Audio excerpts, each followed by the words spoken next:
ఇటు మన పొలంలో గోరీల సైడు జేసీబీతోని క్లీన్ చేయించడం జరిగినది. ఆ చెట్లు కూడా అన్ని తీసేయడం జరిగినది.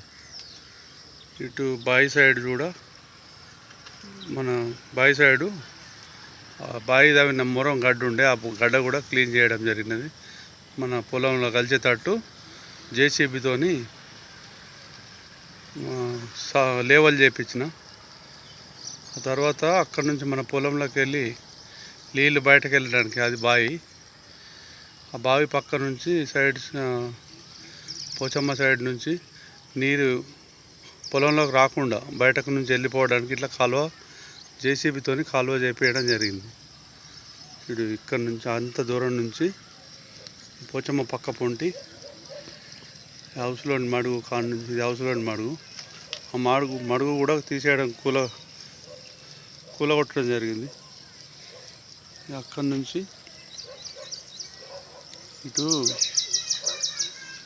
ఈ బజార్ లైన్కు గటేర్లకు కలపడం జరిగింది. ఇదంతా ఈ రేకుల సైడ్ కూడా రేకుల షెడ్ కాడ రెండు, ఒకటి ఎండిపోయిన వేప చెట్టు, ఇంకోటి తంగడి చెట్టు, ఆ రెండు తీసేయడం జరిగింది.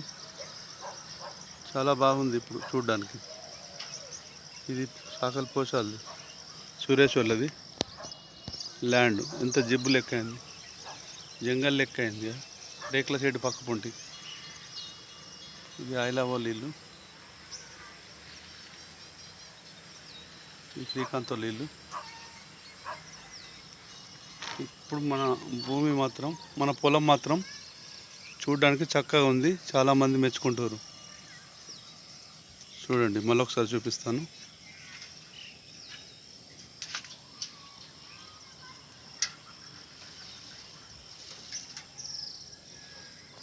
మన బట్టలు వెండే దోబిగాడు.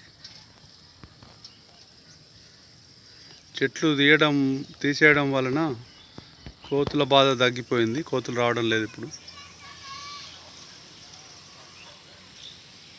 Okay, bye.